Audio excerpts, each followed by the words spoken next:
กาเลนะธัมมัสสวนังเอตัมมังคาลมุตตมัง Part 9. Paticca Samuppada, kemunculan yang dependen. Jnanatiloka Mahathera, Bhikkhu Bodhi, Bhikkhu Thanissaro. Sutta Paticca Samuppada Vibhanga, analisis dari kemunculan bersama yang dependen. Judul asli Paticca Samuppada Vibhanga Sutta, Analysis of Dependent Co-arising, diterjemahkan dari bahasa Pali oleh Bhikkhu Thanissaro, penerjemah Laura Perdana, editor Andrea Kurniawan, Siddhartha Suryameta. Paticca Samuppada, kemunculan yang dependen. Judul asli Paticca Samuppada, Dependent Origination. Penulis Jnanatiloka Mahathera. Penerjemah Jimmy Halim, Leonard Halim. Editor Andrea Kurniawan, Siddhartha Suryameta. Artikel kemunculan dependen yang transendental. Terjemahan dan eksposisi dari Sutta Upanisa. Judul asli Transcendental Dependent Arising, a translation and exposition of the Upanisa Sutta. Penulis Bhikkhu Bodhi. Penerjemah Anne Martani, Hansen Wijaya, Laura Perdana, Laurentius Widianto. Editor Andrea Kurniawan, Siddhartha Suryameta. Sampul dan tata letak Jimmy Halim, Leonard Halim. Tim dana Laura Perdana. Diterbitkan oleh Wijaya Kumara. Hak cipta terjemahan dalam bahasa Indonesia, copyright 2011 Wijaya Kumara, cetakan pertama November 2011.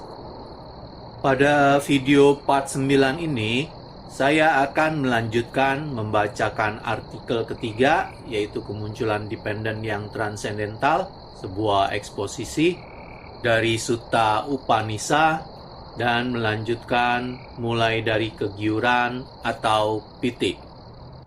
Baiklah, kita mulai. Kegiuran, piti. Kegembiraan adalah kondisi pendukung untuk kegiuran. Meskipun untuk individu-individu tertentu, keyakinan yang hening di dalam objek-objek perlindungan dan hati nurani yang jernih adalah cukup untuk mengubah kegembiraan menjadi kegiuran, kasus-kasus tersebut adalah lebih ke pengecualian daripada yang berlaku. Secara umum, agar nada emosional dari kehidupan spiritual dapat diangkat mencapai intensitas puncak nada dengan istilah kegiuran atau piti, sebuah komitmen yang lebih jauh untuk pelatihan diperlukan. Bentuk dari komitmen ini adalah penerapan yang disengaja pada praktek meditasi. Metode meditasi yang berkontribusi untuk pencapaian pembebasan diklasifikasikan menjadi dua sistem: meditasi keheningan atau samatha bhavana dan meditasi pandangan terang atau vipassana bhavana. Meditasi keheningan menyasar pada penciptaan suatu keadaan konsentrasi yang tenang dengan menyatukan pikiran terfokus pada sebuah objek tunggal. Meditasi pandangan terang menyasar pada pandangan terang ke dalam sifat dari fenomena dengan secara langsung merenungkan proses-proses fisik dan mental saat mereka terjadi pada momen-momen yang berturutan dari pengalaman. Walaupun terdapat sebuah sistem yang menggunakan kesadaran sebagai sarana langsung menuju kebangunan pandangan terang, pola yang lazim adalah keheningan dikembangkan terlebih dahulu sebagai tindakan pendahuluan.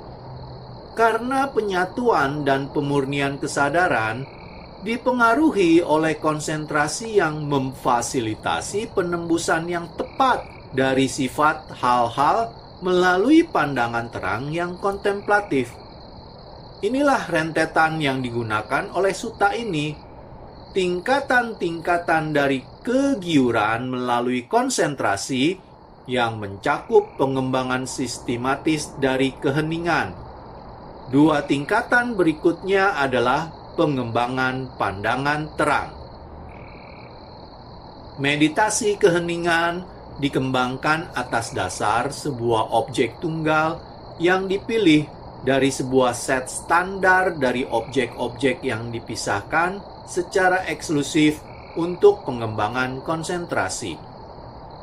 Objek-objek ini secara tradisional ada 40, meliputi lingkaran-lingkaran berwarna dan berelemen yang disebut kasina, perenungan pemakaman, rekoleksi 3 objek perlindungan, meditasi pada kediaman luhur dari cinta dan welas asih, kesadaran pada pernapasan, dan lain-lain.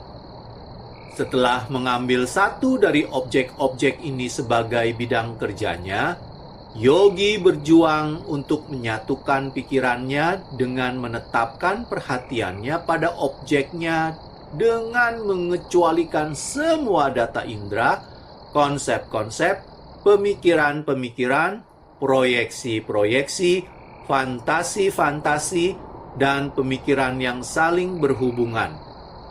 Sasarannya adalah untuk membuat pikirannya manunggal, dan sasaran ini melarang dengan segera terpecahnya pikiran ke keperluan yang beraneka ragam. Keberhasilan di dalam praktek bergantung pada harmonisasi dari kemampuan mental dalam pekerjaan konsentrasi. Melalui perhatian, sati, yogi menahan objek di dalam lapangan kewaspadaannya dan mencegahnya tergelincir. Melalui kearifan, sampajanya, ia mempertahankan pengawasan penuh pada pikiran, mencatat kecenderungan-kecenderungannya untuk menyimpang, dan dengan segera membetulkan mereka.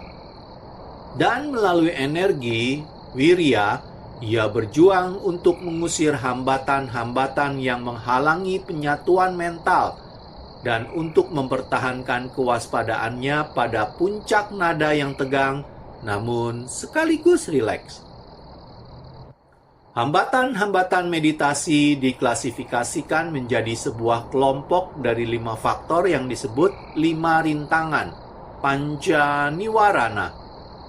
Rintangan-rintangan tersebut adalah nafsu indriawi, niat jahat, kekakuan dan kelambanan, kegelisahan dan penyesalan, dan keraguan. Buddha menyebut 5 rintangan ini pembusukan-pembusukan pikiran dan pelemah-pelemah kebijaksanaan.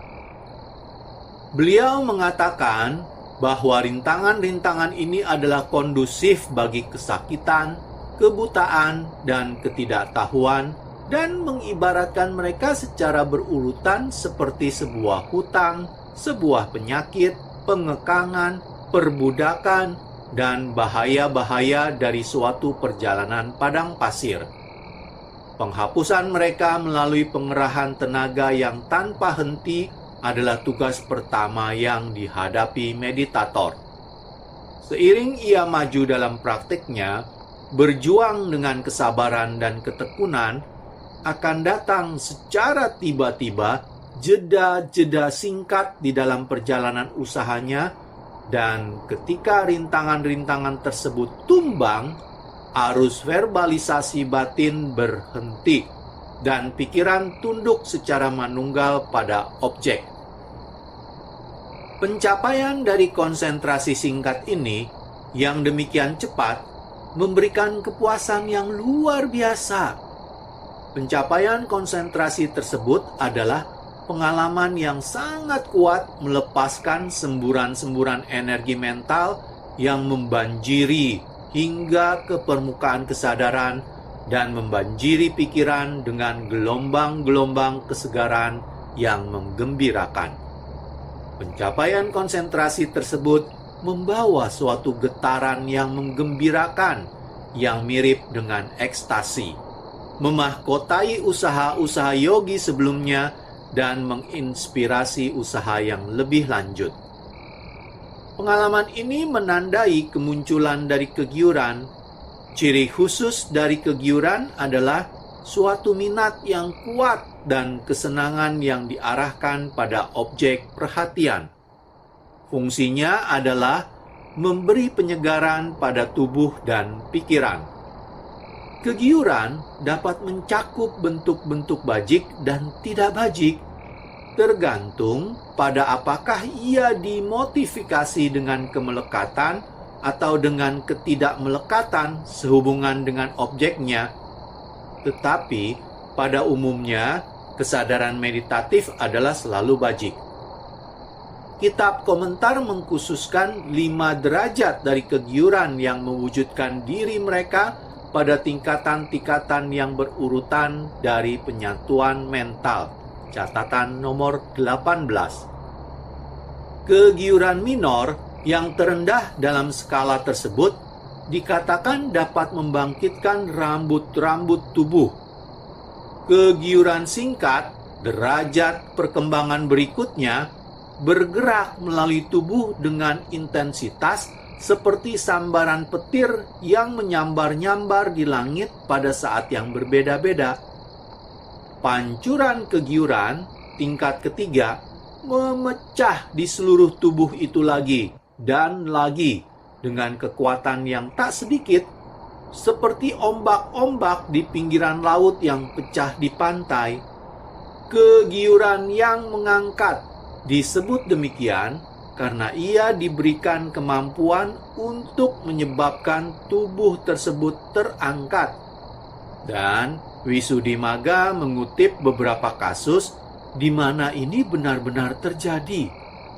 Dan kegiuran yang meresap, yang tertinggi dalam skala, disebutkan sepenuhnya memenuhi seluruh tubuh seperti banjir besar yang memenuhi gua batu besar. Oleh karena kitab komentar mengenai sutta, kita mendefinisikan kegembiraan, pamoja, mata rantai sebelumnya dalam runtutan kita, sebagai kegiuran lemah. Kita dapat mengasumsikan ini untuk menandai ketertarikan yang sangat menyenangkan yang mendahului perkembangan yang disengaja dari meditasi, yaitu pada tingkatan-tingkatan di mana keyakinan dalam Dhamma baru saja didapat dan pemurnian moral disiplin dimulai. Kelima derajat kegiuran yang ditampilkan di sini akan kemudian secara eksklusif menyinggung kegiuran yang ditemukan di dalam kesadaran-kesadaran meditatif. Dan karena derajat terakhir kegiuran hanya muncul dengan pencapaian absorpsi penuh dan tidak akan muncul sebelum pencapaian tersebut, tampak bahwa derajat kegiuran yang berasal dari tingkatan kemajuan saat ini ada 4, yakni dimulai dengan kegiuran minor dan mencapai puncaknya dengan kegiuran yang mengangkat. Ketenangan Passaddhi. Kegiuran adalah kondisi pendukung untuk ketenangan. Sementara kemunculan dari kegiuran menandakan suatu kemajuan yang pasti di dalam pekerjaan konsentrasi, mode-modenya yang lebih kasar masih mengandung suatu unsur kegembiraan yang secara konstan berada dalam bahaya dari lepasnya kendali terhadap kegembiraan ini dan jatuh ke dalam keadaan pikiran yang tidak bajik yang didominasi oleh kegelisahan dan kekhawatiran. Ini terjadi karena kegiuran melibatkan suatu kesenangan yang kuat di dalam objek bersamaan dengan suatu penantian akan datangnya kesenangan yang lebih hebat lagi. Pengalaman kesenangan saat ini dapat seringkali disertai dengan kekhawatiran yang mendasar bahwa kesenangan ini akan menghilang. Sementara ekspektasi akan kesenangan yang lebih jauh lagi dapat mendorong suatu keserakahan yang halus di masa depan. Kedua keadaan, kegelisahan dan keserakahan, membawa serta pembangkitan yang bertentangan terhadap pemusatan pikiran di dalam ketenangan yang manunggal. Untuk alasan ini, di mana seiring yogi maju dalam prakteknya, akan sampai pada suatu titik di mana kegembiraan yang meluap-luap yang dipicu oleh kegiuran menjadi terasa sebagai sebuah halangan terhadap pengembangan penyatuan mental. Suatu pembusukan latihan yang harus ditenangkan dan dihentikan. Kegiuran itu sendiri akan tetap sebagai sebuah faktor dari perkembangan meditatif sampai pada absorpsi ketiga. Namun, untuk memungkinkan kemajuan yang lebih jauh lagi, kecenderungan yang merugikan miliknya haruslah diubah. Melalui penerapan berkesinambungan pada praktek, kegiuran menjadi semakin halus, meluruhkan kegairahan hangat dari bentuk awalnya. Dengan penghalusannya, kegiuran semakin sering membangkitkan bersama dengan dirinya kualitas lain yang disebut kualitas ketenangan, passaddhi. Ketenangan dicirikan dengan penenangan gangguan-gangguan mental. Ketenangan menghapuskan kekhawatiran dan kegelisahan, memberikan pikiran suatu ketentraman yang menenangkan, seperti bayangan menyejukkan yang ditawarkan oleh sebatang pohon kepada para musafir yang terbebani oleh panas matahari. Ketenangan bekerja pada dua bentuk yang terjadi bersamaan, ketenangan tubuh dan ketenangan pikiran, di mana pikiran menandakan kelompok kesadaran dan tubuh bukan organisme fisik, melainkan kelompok dari tambahan-tambahan kesadaran, termasuk di dalam kelompok perasaan, pencerapan, dan bentukan-bentukan mental. Catatan nomor 19. Dari sana, kemunculan ketenangan mengakibatkan surutnya gangguan-gangguan di keseluruhan sistem psikodinamik. Ketenangan melemahkan kecenderungan menuju kegirangan, menenteramkan aktivitas saraf yang dibawa oleh kegiuran, dan menaungi upaya meditasi dengan sebuah ketenangan yang mendalam, yang akan menyiapkan jalan untuk keadaan-keadaan konsentrasi yang lebih dalam berikutnya. Ketenangan selanjutnya menyebabkan munculnya di dalam kesadaran dan tambahan-tambahannya faktor-faktor kualitatif ringan, lentur, mudah dikendalikan, cakap, dan jujur. Faktor-faktor ini hadir sampai batasan tertentu di dalam setiap keadaan kesadaran yang bajik, melakukan tugas-tugasnya untuk melenyapkan kelesuan, kekakuan, sulit dikendalikan, ketidakmampuan, dan ketidaktulusan. Dengan menjauhkan kebusukan-kebusukan mental yang merusak kemajuan moral dan spiritual, faktor-faktor kualitatif ini meningkatkan efisiensi fungsional pikiran, memberikan pikiran sebuah instrumen yang lebih patuh untuk penerapan tingkat-tingkat yang lebih tinggi dari jalan. Kebahagiaan, sukha. Ketenangan adalah kondisi pendukung untuk kebahagiaan. Karena sistem psikosomatis yogi sampai pada suatu keadaan ketenangan yang hening, suatu perasaan kebahagiaan batin atau kegembiraan, sukha, secara tidak kentara sudah ada sedari awal. Semakin menonjol sampai akhirnya kebahagiaan ini muncul sendiri sebagai fitur yang kentara dari latihan. Meski berhubungan dekat dengan kegiuran, kebahagiaan tidaklah identik dengan kegiuran dan dapat muncul meskipun kegiuran tidak ada. Kegiuran menandakan sebuah faktor mental yang termasuk pada 4 dari 5 kelompok yang diklasifikasikan dalam Buddhisme sebagai organisme psikofisik, yakni kelompok dari bentukan-bentukan mental Sankhara Khandha. Ini adalah konatif dibanding fenomena afektif, di mana kegiuran meleburkan minat yang penuh semangat dengan suatu kesenangan yang menggembirakan. Kebahagiaan, di sisi lain, adalah suatu faktor yang murni hedonis yang termasuk pada kelompok kedua, kelompok perasaan, Vedana Khandha.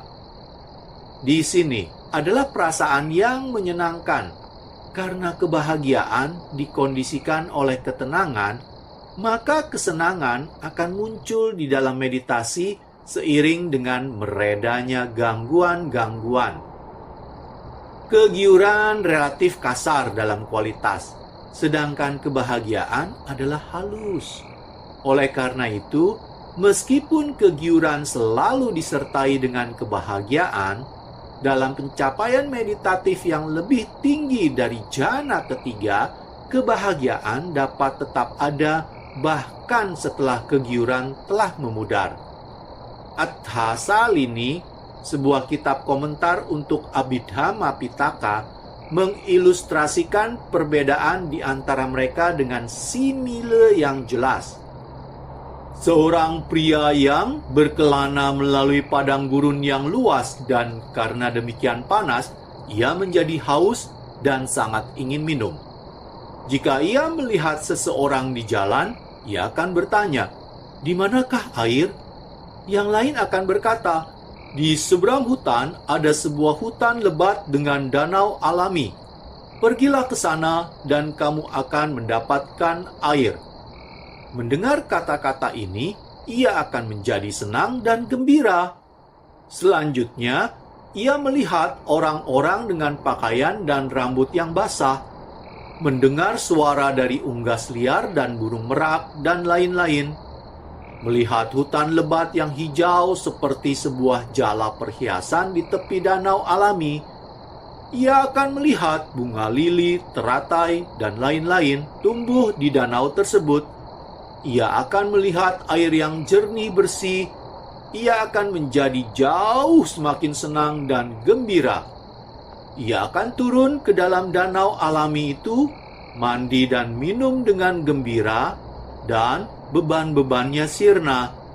Ia akan makan serat dan tangkai dari bunga lili, memperindah dirinya dengan teratai biru, memanggul akar-akar dari mandalaka, keluar dari danau, memakai pakaiannya, mengeringkan pakaian mandinya dengan sinar matahari, dan di tempat teduh di mana siliran angin bertiup, kemudian dengan sangat perlahan membaringkan dirinya dan berkata, "Oh, kebahagiaan! Oh, kebahagiaan!" Dengan cara ini, ilustrasi ini bisa diterapkan. Pada saat senang dan gembira ketika ia mendengar tentang danau alami dan hutan lebat sampai saat ia melihat airnya adalah seperti pitik, memiliki karakter kesenangan dan kegembiraan pada objek yang dipandang. Pada saat ketika ia telah mandi dan minum, kemudian membaringkan dirinya di tempat teduh dan mengatakan, "Oh, kebahagiaan! Oh, kebahagiaan!" dan lain-lain adalah rasa suka yang bertumbuh kuat, dibangun dengan cara menikmati rasa dari objek. Maung Tin, penerjemah The Expositor, Attha Salini, London 1920, volume 1, halaman 157 sampai 158. Meskipun Simile menyarankan demikian, kegiuran dan kebahagiaan tidak harus selalu tidak selaras. Dan sebenarnya, kedua hal tersebut hanya dipisahkan dengan pencapaian jhana ketiga. Kehadiran kebahagiaan sebagai kemunculan yang menyusul setelah kegiuran hanyalah mengartikan bahwa kebahagiaan menjadi fitur yang penting dari jalan sesudah kegiuran, telah membuat kontribusi khususnya sendiri dan kembali ke tempat tambahan. Di tingkat yang sekarang, kegiuran masih berlanjut, hanya saja kegembiraannya sekarang telah diturunkan oleh ketenangan yang hadir yang dikembangkan dalam tingkat ketenangan. Kitab subkomentar untuk Sutta Upanisa menjelaskan, sukha sebagai kebahagiaan dari akses menuju absorpsi. Istilah akses atau upacara menyatakan tingkatan dalam pengembangan keheningan sesaat sebelum absorpsi penuh. Tujuan yang dikehendaki dari meditasi keheningan. Akses dicirikan dengan peninggalan 5 rintangan dan timbulnya tanda kebalikannya. Objek bercahaya sendiri dari pencerapan interior yang merupakan titik fokus untuk tingkatan konsentrasi yang lebih tinggi.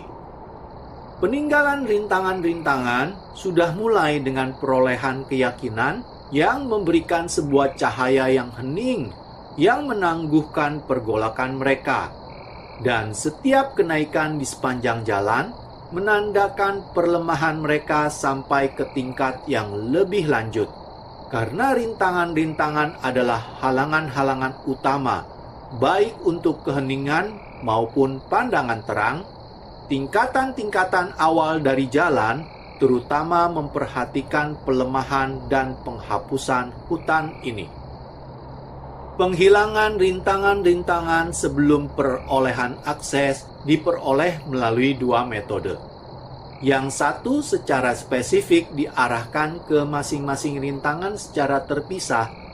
Yang lain dapat diterapkan ke semua rintangan sekaligus. Metode yang pertama digunakan ketika sebuah rintangan tertentu menonjolkan dirinya sendiri dengan kekuatan yang gigih. Metode yang kedua digunakan pada kesempatan yang lain ketika tidak ada satupun rintangan yang tampak sangat menonjol. Metode yang spesifik melibatkan pembalikan situasi kausal yang darinya rintangan berkembang. Karena setiap faktor yang mengotori batin adalah fenomena berkondisi yang menjadi ada melalui sebab-sebab yang berbeda, kunci untuk penghilangannya adalah menerapkan obat penawar yang tepat pada landasan kausalnya. Jadi, nafsu indriawi muncul disebabkan oleh perhatian yang tidak terampil pada fitur-fitur menarik dari sesuatu, objek-objek yang memikat dan tubuh jasmani. Nafsu indriawi ini dilemahkan dengan mempertimbangkan ketidakkekalan dari objek kemelekatan dan dengan merenungkan sifat menjijikan di balik penampilan menarik dari tubuh-tubuh yang membangkitkan nafsu. Niat jahat atau kemarahan juga muncul dari perhatian yang tidak terampil. Dalam kasus ini, yakni kepada aspek-aspek yang tidak menyenangkan dari seseorang atau sesuatu. Niat jahat ini dibalikan dengan mengembangkan cinta kasih kepada orang-orang yang tidak menyenangkan dan kesabaran dalam menghadapi keadaan-keadaan yang tidak diharapkan. Kekakuan dan kelambanan menjadi menguat dengan tunduk kepada suasana hati dari kemalasan dan rasa kantuk. Mereka akan terusir dengan pembangkitan energi. Kegelisahan dan penyesalan muncul dari mengikuti pemikiran-pemikiran yang mengganggu dan dihilangkan dengan mengarahkan pikiran pada sebuah objek yang kondusif untuk kedamaian batin. Dan keraguan didasarkan pada ketidakjelasan sehubungan dengan poin-poin mendasar dari doktrin, diusir dengan pemikiran yang jernih dan analisis yang tepat pada masalah yang terselubung ketidakjelasan. Berbeda dengan teknik-teknik ini yang melawan rintangan-rintangan secara terpisah, praktek konsentrasi pada salah satu objek meditasi keheningan yang ditentukan menghambat semua rintangan secara bersamaan. Meskipun hanya efektif selama tidak ada rintangan tertentu yang menghambat kemajuan meditasi, metode ini mempergunakan kekuatan dari penyatuan mental, mampu membawa kekuatan yang luar biasa untuk berjuang menghadapi kekuasaan rintangan-rintangan itu. Karena kekotoran-kekotoran batin yang laten dapat muncul ke permukaan hanya selama pikiran didorong oleh pemikiran yang berpindah-pindah, penyatuan pikiran pada satu objek tunggal menutup pintu gerbang tempat kekotoran-kekotoran batin itu muncul. Seiring dengan turunnya pikiran ke tingkat konsentrasi yang semakin dalam, rintangan-rintangan secara bertahap menjadi reda, sampai dengan pencapaian akses, penekanan mereka menjadi sempurna. Tertahan di dasar kontinum mental, kekotoran-kekotoran batin yang laten tidak lagi mampu naik ke permukaan kesadaran. Karena selama kekuatan yang menekan dari konsentrasi ada, aktivitas mereka menjadi tertangguh, dan pikiran tetap aman pada stabilisasi yang terpusat pada satu titiknya, aman dari pengaruh kekotoran-kekotoran batin yang mengganggu. Peninggalan rintangan-rintangan ini melalui kekuatan penekanan tersebut membawa perasaan lega yang mendalam, didampingi dengan suatu perasaan yang membahagiakan yang lahir dari pemurnian yang baru dicapai. Buddha mengibaratkan kebahagiaan peninggalan rintangan-rintangan tersebut dengan kebahagiaan yang akan dialami seseorang apabila ia secara tiba-tiba bebas dari hutang, sembuh dari penyakit yang serius, keluar dari penjara, bebas dari perbudakan, atau sampai dengan selamat di akhir sebuah perjalanan padang pasir. Catatan nomor 20. Konsentrasi, samadhi. Kebahagiaan adalah kondisi pendukung untuk konsentrasi. Saya hentikan video part 9 sampai di sini. Pada video part selanjutnya, video part 10, saya akan mulai dari konsentrasi atau samadhi.